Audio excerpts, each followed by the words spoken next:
मैं आपको ऐसी कहानी सुनाता हूं कि आपके अंदर वो भाव पैदा होगा कि आप सिर्फ इस धरती पर कुछ कारणों से भेजे गए हैं। उन कारणों में से जिस कारण को भी आपको बोध हो जाए उसे पूरा करिए और खामोशी से चले जाइए।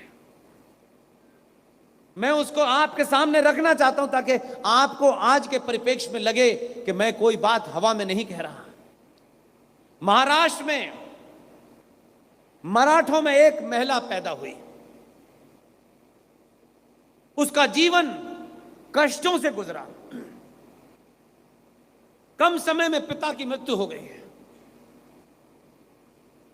घर में काफी संकट हो गया। शादी हुई, पति का देहांत हो गया। लेकिन यह उसके भाग्य में था। उसे दुनिया किस नाम से जानती मैं नहीं जानता। मराठा से चल के वो महिला इंदौर पहुंचती है जिसका नाम अहिल्याबाई होलकर है। अभी इसमें ताली बजाने की कोई आवश्यकता नहीं है। समाज को हर बात पे ताली बजाने की आदत पड़ जाए तो नेता हर बार ये चाहता है कि मेरी हर बेवकूफ़ी में ना ताली बजाओ। मैं आपको ताली बजवाने के लिए नहीं कह रहा। आप मेरे सब भाई हैं। मैं आपसे कह रहा हूं मेरी मूल बात समझ में आ जाए तो उस पर ताली मत बजाइएगा। 10 लोगों को बताइएगा, वो एक ताली से ज्यादा मेरे लिए महत्वपूर्ण है।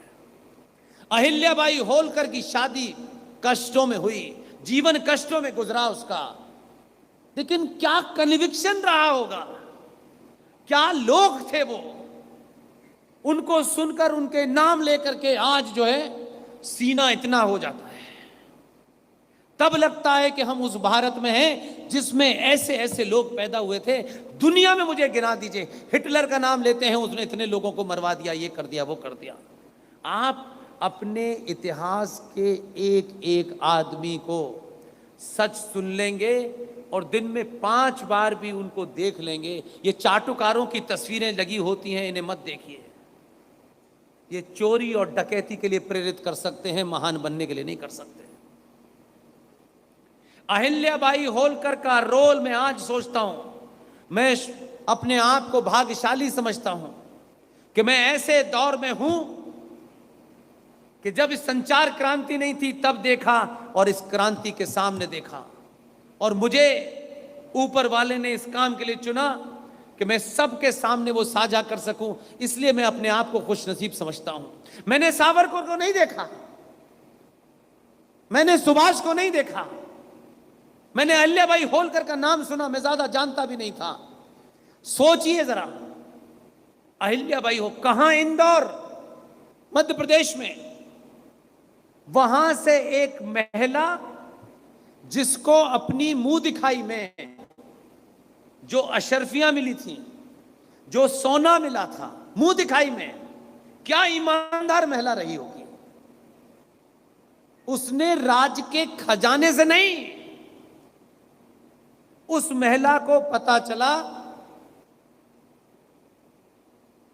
कि बनारस वाराणसी में बाबा विश्वनाथ की मूर्ति, जिसे आप और मैं पिछले 400-500 साल से जिस पे दूध चढ़ा रहे हैं, वो बाबा विश्वनाथ की असली मूर्ति नहीं है। उसे एक इस्लामिक आतंकी आक्रांता औरंगजेब ने खंडित किया। मैं उन लोगों को बता रहा हूं जिन्हें अपने पट्टी लगवाने का बड़ा शौक है। बीमार होंगे एमएलए और एमपी साहब, अगर उनको 2 बजे फोन कर दो कि जल्दी आ जाइए, पत्थर लगना है आपके के नाम का, तो भी कलफ लगा कुर्ता पहन के 2 बजे पहुंच जाएंगे। उन लगेगा अरे मुझे तो दुनिया याद, पत्थरों से नहीं याद रखती। आप काम करके जाइए, कई सदियां निकल जाएंगी तब भी कुछ ना कुछ हो जाएगा। वही भाव आपके पैदा करने के। 1780 में अहिल्याबाई होलकर इस धरती से चली गई। लेकिन अहिल्याबाई होलकर इंदौर से चली, बनारस पहुंची, और उनका मूल सोचिए। और मैं आज की उस घटना से जोड़ता हूं जिसका जिक्र मैं आपके सामने करना चाहता हूं, तब उसको जोड़ के देखिएगा। अहिल्याबाई होलकर निकली और वहां बनारस गई और उनके मूल में यह जरूर रहा होगा, अगर जिंदा होती वो तो जरूर मैं पूछता कि यही था, लेकिन मैं उस भावना को समझ पा रहा हूं, इसलिए मानता हूं। वहां से निकली, इंदौर से गई, बनारस पहुंची, और औरंगजेब नाम के उस इस्लामिक आक्रांता ने जिस बाबा विश्वनाथ के उस शिवलिंग को खंडित किया था, उन्होंने समय नहीं लगाया, उन्होंने ये काम नहीं किया कि वो असली कहां है नकली कहां है। वो जानती थी कि परिस्थिति क्या है। उस समय भी सनातनी हिंदू मौजूद थे और आज भी हैं।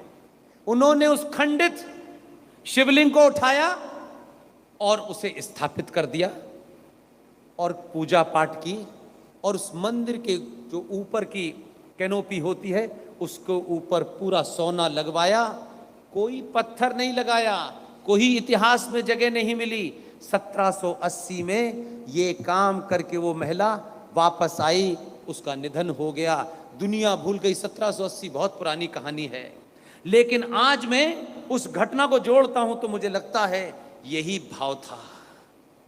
सोचिए कि अहिल्याबाई होलकर कहां इंदौर, कहां बनारस में गई, उन्होंने ये शोर नहीं मचाया कि असली शिवलिंग क्या है। उनके पास समय नहीं होगा, हो सकता है कहीं और बंधन हो। उन्होंने ये सोच करके सनातनी हिंदू समाज कहीं बनारस ही आना न बंद कर दे, क्योंकि शिवलिंग तो अब टूट गया है, तो अब बाबा विश्वनाथ नहीं है, तो कहीं अपने दरवाजे के बाहर ही दूध चढ़ाना न कर दे, कहीं ये विश्व का सबसे पुराना जिला, कहीं इसको लोग न भूल जाएं। तब उन्होंने खंडित उस शिवलिंग को वहां यह सोच के रखा कि इस पे पूजा शुरू कल से हो जाएगी, तो दुनिया का सबसे पुराना शहर इस शिवलिंग को भूलेगा नहीं, और बाबा विश्वनाथ इस खंडित मूर्ति के ऊपर भी देश के समाज के लोग वहां आएंगे, दूध चढ़ता रहेगा, तो बाबा विश्वनाथ की नगरी बाबा विश्वनाथ से जानी जाएगी। अगर ये खंडित पड़ा रहा तो लोग आना बंद कर देंगे, और कहीं ऐसा ना हो कि इस बनारस को भूल जाएं, बाबा विश्वनाथ को। ये मन में उनके भाव था, वो चली गई। इतना ही उन्होंने 1780 में करके गई। लेकिन अब कहानी आपके लिए है। किसी को पता था आज उस परिवार का कोई एक आदमी दूर दूर तक नहीं है, दूर दूर तक जिंदा नहीं है। अहिल्याबाई होलकर जिस काम को करके गई थी, उस मंदिर में अब से 3 साल पहले तक 10 लोग नहीं खड़े हो सकते थे। सकरी गलियों में गंदगी हुआ करती थी, कीचड़ में गोबर में लोग खड़े होते थे, महिलाएं 1-1, 2-2 किलोमीटर लाइन से खड़ी होती थी, 4-4, 5-5 घंटे बाद नंबर आता था। लेकिन एक आदमी 432 साल के बाद उसके भाग में लिखा था, वो आदमी कहीं गुजरात में पैदा हुआ होगा, गुजरात से निकला और उसका दिमाग क्या खराब हुआ कि वो चला गया बनारस और जाके कहता है कि मां गंगा ने मुझे बुलाया है। राजनीतिक पॉइंट से आप देख सकते हैं तो आप कह सकते हैं देखिए साहब एक नया जुमला गढ़ा है। जब शक्ति यहां नहीं होती चीजों को देखने की, जब विजन नहीं होती, तो हम किसी भी बात का सिर्फ छोटिया सी हल्की सी बात करके उसका मजाक उड़ाते हैं। जब उसने कहा कि मां गंगा ने, मैं इसलिए कह रहा हूं कि इससे कोई ये मत समझिएगा मैं किसी का भक्त हूं, ना, वो किसी पद पे है ये भी महत्वपूर्ण नहीं है। ऐसे ऐसे लोग भी हैं हमारे बीच में जिनका कोई पद नहीं है, मैं उनका नाम भी उसी ताकत से इसलिए लेता हूं कि वो भाव पैदा हो। ये वजह नहीं है, वजह कुछ और है आपको ये कहानी सुनाने की। अहिल्याबाई होलकर चली गई, एक आदमी पहुंच गया 2014 में कि मां गंगा ने बुलाया है। लोग कहने लगे देखो ये खेल कर रहा है। इसलिए मैंने कहा कि इस दौर में याद रखिएगा, आप अपनी मर्जी से यहां नहीं आए, अपनी मर्जी से यहां से नहीं जाएंगे। बता रहा हूं, 3-3 घंटे की फिल्में देखने वालों को भी 15 मिनट का इंटरवल होता है। ऐसा नहीं है कि बहुत सारे लोग ऐसे ही बैठे हुए हैं। बहुत सालों के बाद यहां जो आपकी चोटें लगी हुई हैं उसका कुछ मरहम आपको मिल रहा है, इसलिए आप बैठे हैं। जहां 10 लोग नहीं खड़े हो सकते थे, एक गुजराती 430 साल के बाद बनारस गया और उस जगह जहां बाबा विश्वनाथ की वो मूर्ति रखी हुई है, वो भी एक ऐसे संकट के दौर में आया जब सनातनी 2 रुपए किलो चावल में बिक रहा था। तो सबसे पहला काम उसने ये किया कि 2014 के बाद उसको लगा कि पता नहीं अभी करूंगा या नहीं करूंगा, लोगों का क्या रिएक्शन होगा। उसने इंतजार किया और ये सोचा कि क्या वाकई समाज मेरे ऊपर भरोसा कर सकता है। और जैसे ही उसको 2019 में पता चला कि आप उस पर कर सकते हैं, तब उसने जिस मंदिर, जिसे बाबा विश्वनाथ का मंदिर कहते हैं, जहां 10 लोग नहीं खड़े हो पाते थे, आज उस प्रांगण में 10,000 लोग खड़े हो जाते हैं। यह मतलब नहीं है, मैं इससे आगे की कहानी सुनाना चाहता हूं। आज उस जगह पर दुनिया के लोग जा रहे हैं। इशू यह नहीं है, उसने उस प्रांगण को हम जैसे लोगों के लिए एक जगह बनाई, साफ सुथरी बनाई। उसी प्रांगण में अहिल्याबाई होलकर की इतनी बड़ी मूर्ति लगाई है कि दुनिया देख सकती है उसे। कोई कह सकता है कि अहिल्याबाई होलकर उसकी रिश्तेदार है क्या? अहिल्याबाई होलकर की मूर्ति लगाने से वोट मिल सकते हैं? उसे नहीं मिलेंगे। लेकिन उसी के भाग्य में था कि जो काम अहिल्याबाई छोड़ करके गई थी, उससे उसने आगे कर दिया। और फिर देखिए, मैंने क्यों कहा कि मैं, पता नहीं आप सब करोड़ों लोगों की किसकी दुआएं हैं जिसके कारण यह हो रहा है।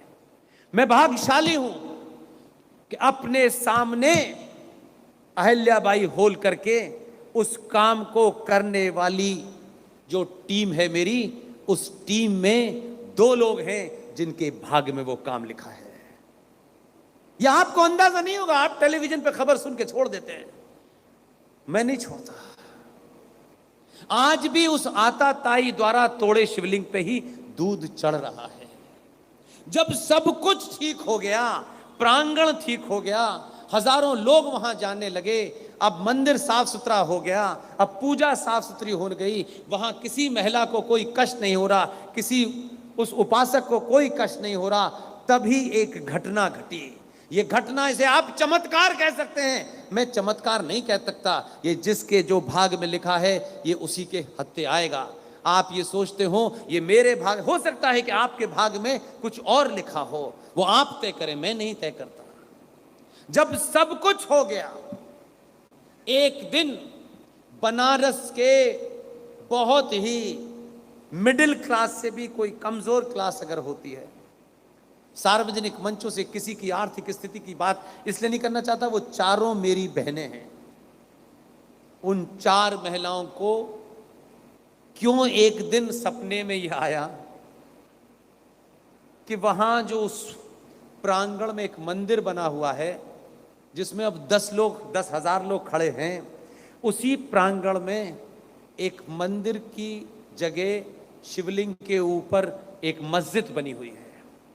उस मस्जिद में व्यास परिवार 1993 तक पूजा कर रहा था। क्यों उन्हें सपने में आया कि वो पूजा का जो श्रृंगार गौरी है उसका अधिकार चाहती हैं? उनके सपने में आया, लेकिन दूसरी बात महत्वपूर्ण है, उनके सपने में आने के बाद में उसने किसको चुना जो बनारस का नहीं है, जो किसी हिंदू ठेकेदारों के किसी दल का नहीं है, किसी पार्टी का नहीं है। इस देश में अल्पसंख्यक के नाम पर जो फ्रॉड हुआ है, उस अल्पसंख्यकों की गिनती में देश में सबसे कम जो 35,000 पारसी हैं, उससे ऊपर की 1.5% लोगों के समाज से आता है। उसी के भाग में क्यों था? 15 घंटी वाले किसी ब्राह्मण, किसी ठाकुर, किसी कायस्थ के नहीं आया हक में। ये जब सब कुछ तैयार हो गया, उन 4 बहनों ने उसने चुना विष्णु शंकर जैन को। इसलिए इधर उधर दलालों को आगे खड़ा करके ये कहने वाले लोग कि हमें हर मस्जिद में शिवलिंग क्यों ढूंढना है, तुम्हारी दुकान बंद होगी, तुम मत ढूंढो, हम मरते दम तक हर मस्जिद में शिवलिंग ढूंढेंगे। तुमको किसी को खुश करना हो करो, हमारा कोई फर्क नहीं पड़ता, हम राजनीति में नहीं है, हमको कोई तुमसे लेना देना नहीं है। तुम ये बकवास कर रहे हो अपने एजेंडे के लिए, करो कि इस्लाम के बगैर हिंदुत्व अधूरा है। मुझे लगता है तुम किसी कारण से पैदाइशी अधूरे हो। ये कहने की हिम्मत रखिए। उन 4 बहनों ने विष्णु शंकर जैन से कहा, हमें श्रृंगार गौरी के मंदिर पे पूजा करने का अधिकार दिलाइए। इसलिए सारी इक्वेशन बता रहा हूं मैं, कोई कंफ्यूजन में रहे। विष्णु शंकर जैन को कहां वो बनारस की महिलाएं, कहां वो, क्योंकि कुछ दलालों ने विष्णु शंकर जैन बड़ा ना हो जाए, विष्णु शंकर जैन हमारे दरबार में सर टेकने नहीं आता, विष्णु शंकर को खरीद नहीं सकते, तो 2 दलाल चोटे कहीं के कहीं से दिल्ली से पैदा किए और वो ये कहने लगे कि शिवलिंग के ऊपर जो लोग मुकदमा चला रहे हैं ये राष्ट्र विरोधी हैं। ऐसे ऐसे भी दलाल हैं आपके बीच में, उनके बीच की, इसलिए मैंने शुरू में ही कहा जयचंद एक था, बेचारा बदनाम हो गया। सनातन में इस समय करोड़ों जयचंद घूम रहे हैं, उनसे भी लड़ना है। विष्णु शंकर जैन ने उन महिलाओं का मुकदमा लिया और हाई कोर्ट में डाला कि 1992 में बाबरी मस्जिद गिरने के बाद में ये पूजा बंद कर दी गई थी, ये पूजा को देने का अधिकार मांगा। तो मालूम है हाई कोर्ट ने क्या किया? हाई कोर्ट ने एक नोटिस इशू कर दिया उत्तर प्रदेश सरकार को कि सरकार बताए कि श्रृंगार गौरी के ऊपर पूजा क्यों बंद कर दी गई है। अब ऐसे समय में सारी चीजें देखेंगे आप। कब किया? जब लखनऊ में एक आदमी ऐसे कपड़े पहनता है जिसमें जेब नहीं है, कोई काम पेंडिंग में ही नहीं रख सकता, वो रखे कहां जगह। इसलिए सारी घटनाओं को देखेंगे तो मेरी बात पे आपको यकीन होगा। उसके ऑफिस में वो कागज गया कि ये पूजा 1992 में मुलायम सिंह जी ने रोक दी थी, लॉ एंड ऑर्डर की वजह से। हाई कोर्ट ने उत्तर प्रदेश सरकार को आदेश दिया है, पूछा है कि यह आपने क्यों रोकी थी। उसने पूछा आदेश में क्या देना है, चीफ सेक्रेटरी साहब ने कागज दिया, उसने कागज पढ़ा, फाड़ा फाड़ के फेंक दिया। बोले एक मुख्यमंत्री ने आदेश दिया था कि पूजा रोक दी जाए, मैं उत्तर प्रदेश के मुख्यमंत्री के नाते आदेश देता हूं कि आज से पूजा शुरू हो जाए। ये बहादुर इसलिए हैं, ये शक्ति इसलिए है कि वो आदमी को किसी को जवाब नहीं देना, किसी अपने भाई को MP MLA की टिकट नहीं दिलवानी, अपनी जाति के लोगों को आगे नहीं बढ़ाना। न उसका बाप है, न बहन है, न भाई है, न माता है, न पिता है, न शादी है। इसलिए ऐसे लोग भी इस देश को ज्यादा जरूरत है, ये भाई बचीदावाद वाले लोगों की जरूरत नहीं है। इसलिए उसने यह आदेश दिया। और आदेश देने के बाद की कहानी मैं आपको समझाना चाहता हूं। एक शख्स थे, हैं, मैं आज भी उनका नाम गर्व से लेता हूं, हैं, जीवित हैं, हम सबके गाइडिंग फोर्स हैं, विष्णु शंकर जैन के पिताजी हैं। जो काम अहिल्याबाई होलकर ने 1780 में किया था, वो काम विष्णु शंकर जैन के पिताजी हरिशंकर जैन ने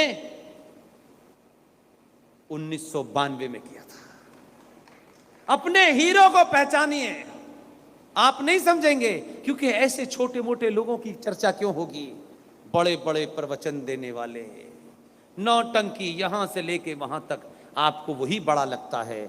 मैंने इसीलिए कहा फटे कपड़े पहनने वाला ज्यादा खतरनाक होता है। जो महंगे कपड़े पहनता है उसे डर होता है मेरा कपड़ा ना फट जाए, इसलिए बोलता नहीं है। ध्यान रखिएगा।